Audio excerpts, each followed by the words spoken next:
ঠাম্মির আদেশেই সুধাকে বিয়ে করতে রাজি হয়ে গেল তেজ। সম্পূর্ণ জানতে ভিডিওটিতে একটি লাইক করে প্রথম থেকেই দেখতে থাকো। গল্পের শুরুতেই দেখা যায় যে সুধা মনে মনে ভাবতে থাকে শেষ পর্যন্ত সব ঠিক থাকবে তো। মনের ভেতরে কেমন যেন একটা ডাউট দেখা যাচ্ছে। এর মধ্যেই ঠাকুরমশাই তেজকে বলে, যাও বাবা, পোশাকটা পরিবর্তন করে এসো। আর এর মধ্যে ইমন তো কাজটা আগেই করে রেখেছিল যাতে সুধার বিয়ের ছবিটা তেজ দেখতে পেয়ে যায়। এরপরে তেজ যখন পোশাক পরিবর্তন করতে আসে আর মনে মনে ভাবতে থাকে, সত্যি সুধাকে আমি যত দেখছি ততই অবাক হয়ে যাচ্ছি। মেয়েটা সত্যি খুবই ভালো, যেমন নম্র তেমনি ভদ্র আর সেরকম ব্যবহার, সব কিছু মিলিয়ে মিশিয়ে একটা খাঁটি ভালো মেয়ে। এর মধ্যেই যখন তেজ জামাটা পরতে যায় তখনই দেখে নেয় সেই ছবিটা, যেটা দেখার পরেই চমকে গেছে তেজ আর বলে, এটা কি করে সম্ভব।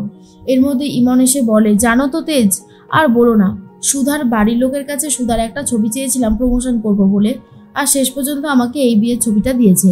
আরে সুধার তো এটা দ্বিতীয় বিয়ে। এটা শোনার পর ইমন বলে, ইয়ার্কি মারছো? তুমি আমার সাথে এইভাবে ইয়ার্কি মারতে পারো না। আর তখনই ইমন বলে, আমি কোনোভাবেই ইয়ার্কি মারছি না তেজ, যেটা সত্যি সেটাই বলেছি। তুমি হয়তো জানো না বা জানো, যাই হোক আমি কিছু জানি না, কিন্তু সুধার তো এটা দ্বিতীয় বিয়ে। আমি তো খুব ভালোভাবেই জানি এটা। সুধার এর আগেও বিয়ে হয়েছে আর ডিভোর্সও হয়ে গেছে, বুঝতে পেরেছো? ইমনের কথা শুনে তেজ কিছুতেই বিশ্বাস করতে চায় না আর বলে, আমি বিশ্বাস করি না, আমি কিছুতেই বিশ্বাস করছি না। ইমন তখন বলে, এটাই সত্যি, এটাই তোমাকে মেনে নিতে হবে।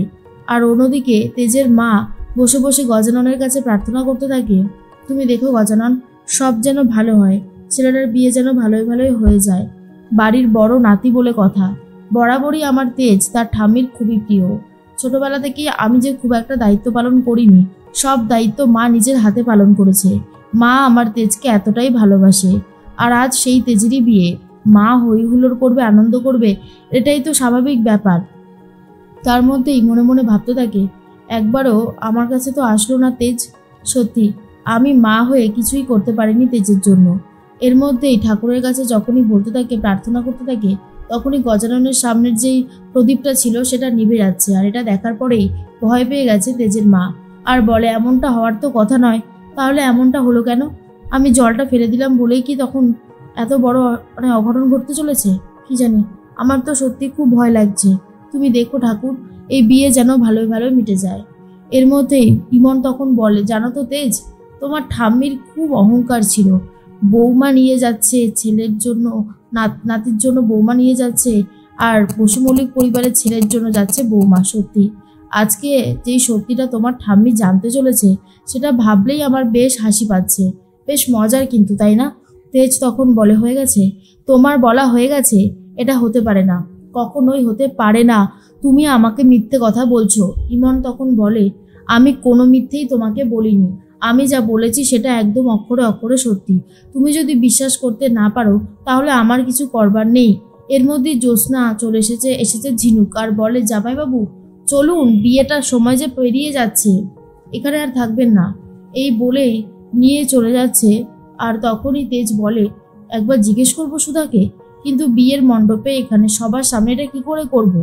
আমাদের বাড়িরও তো আত্মীয় স্বজনরা রয়েছে, আমাদেরও তো মান সম্মান যেতে পারে, কি করব এখন? এরপর ঠাকুরমশাই আবারও মন্ত্র বলে বিয়ের কাজ শুরু করেছে। তখনই তেজ বলে, 1 মিনিট ঠাকুরমশাই, আমার সুধার সাথে কিছু গুরুত্বপূর্ণ কথা আছে। তখনই ঠাম্মি বলে, এ আবার কেমন? দাদুভাই বিয়েটা হতে দাও, তারপর কথাটা বলো। কিন্তু তেজ বলে, না ঠাম্মি, কথাটা বলাটা আগে দরকার, কারণ কথাটা না বলে নিলে আমি শান্তি পাচ্ছি না। তখনই জ্যোৎস্না বলে, কোনো মানে হয়? হ্যাঁ ঠাম্মি, তুমি দেখেছো এই যে অশান্তিগুলো করছে, এটা কি ঠিক করছে? চারি সাইডে সবাই দাঁড়িয়ে আছে, এখন নাকি বলছে সুধার সাথে কথা বলতে যাবে, এটা কি উচিত হচ্ছে? তখন ঠাম্মি বলে, দাদুভাই কি বলছোটা কি তুমি? শোনো, এরকম করো না, তুমি একটু শান্ত হও। কিন্তু কোনোভাবেই আর তেজ শান্ত হতে পারে না। তেজ তখন সুধার হাত ধরে টানতে টানতে ঘরের মধ্যে নিয়ে যায় আর বলে, আপনি কি বিবাহিত? বলুন, আপনি চুপ করে থাকবেন না, এই ছবিটা কি? আর তখনই সুধা বলে, আমি ডিভোর্সি, আর হ্যাঁ, এই ছবিটা আমারই আগের বিয়ের ছবি, 2 বছর হয়ে গেছে আমাদের ডিভোর্সটা হয়ে গেছে। তখনই তেজ তো শুনেই অবাক হয়ে যায় আর বলে, এটা হতে পারে না, আপনি মিথ্যে কথা বলছেন, বলুন আপনি মিথ্যে কথা বলছেন। আর তখন সুধা বলে, না, আমি কোনোভাবেই কোনো মিথ্যে বলিনি, আমি যা বলছি সেটা একদম সত্যি কথা। ইমন তখন বলে, দেখেছো তেজ, আমি বলেছিলাম তুমি তো তখন আমার কথা কোনোভাবেই বিশ্বাস করলে না, কিন্তু এটাই যে সত্যি আর চরমতম সত্যি। তেজ মনে মনে ভাবে এটা কি করে হতে পারে। এবার ঠাম্মিকে কি জবাব দেব? ঠাম্মির পছন্দ যে এত ভুল সেটা আমি কি করে বোঝাবো এবার ঠাম্মিকে? না না, এই মেয়েকে আমি কোনোভাবেই বিয়ে করতে পারবো না। এই মেয়েকে বিয়ে করা সম্ভব নয়। ইমন তখন বলে, দেখো তেজ, আমি এখনো তোমার ভালো চাই। আমি চাই তুমি সুস্থ থাকো, ভালো থাকো। আর তুমি যেই মেয়েকে বিয়ে করছো বুঝতেই তো পারছো, ডিভোর্সি একটা মেয়ে, আবার বড় বড় কথাও বলে। এর মধ্যেই জ্যোৎস্না বলে, দেখেছো ঠাম্মি, ভাই গেছে তো গেছেই। বিয়ে বাড়ির সবাই আলোচনা করতে থাকে পাত্রী এভাবে কোথায় গেল, পাত্র কোথায় গেল। তার মধ্যেই চলে এসেছে সুধার মা আর ঠাম্মি। মা তখন বলে, জানেন তো মা, আমার খুব ভয় লাগছে। আচ্ছা, সুধার আবার কোনো বিপদ হবে না তো? সুধার ঠাম্মি বলে, না না, রাধু মাধব তো নিজেই আমাকে এই বিয়ের জন্য ইশারা করেছিল যাতে এই বিয়েটা আমি দেই, কিন্তু এখন এরকম হচ্ছে কেন? কিছু তো একটা গন্ডগোল হয়েছে, দেখা যাক কি হয়। এর মধ্যে সুধা বলে, আমিও আপনাকে বিয়ে করার জন্য উঠে পড়ে লাগিনি। আমি আপনাকে একটা চিঠি পাঠিয়েছিলাম, মনে আছে? সেই চিঠিটা আপনি পড়েননি, কেয়ার হাত দিয়ে পাঠিয়েছিলাম। তখন তেজ বলে, হ্যাঁ পড়েছি তো। দাঁড়ান দাঁড়ান, এরপর একটা চিঠি দেখাচ্ছে, কিন্তু সেই চিঠিটা আদৌ সুধার নয়। সেই চিঠিটা সুধা লেখেইনি। সুধা তখন বলে, এই চিঠিটা তো আমি লিখিনি, আমি তো অন্য একটা চিঠি লিখেছিলাম।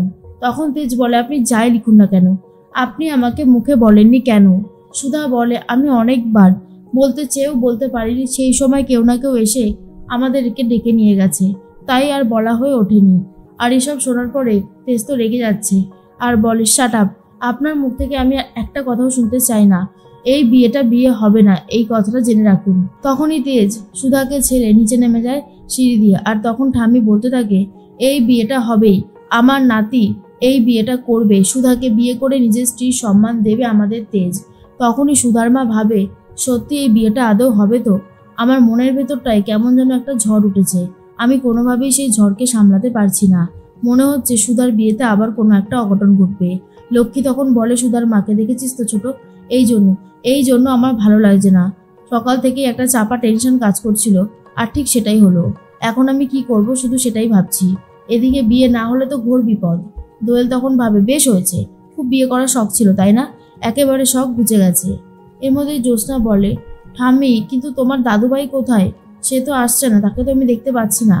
আর তারপরেই ঠাম্মি বলে, আসবে, দাদুভাই আসবে, দাদুভাইকে যে আসতেই হবে। দাদুভাই ছাড়া বিয়ে তো অসম্পূর্ণ, তাই না?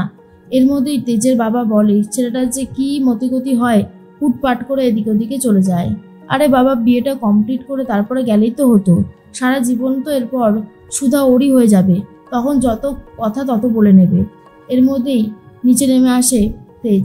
ঠাম্মির এত কথা দেওয়া দেখে নিজেও বুঝতে পারছে না কি করবে, আর ভাবে, এখন তো দেখছি সুধাকে বিয়ে করা ছাড়া আমার হাতে আর কোনো উপায় নেই।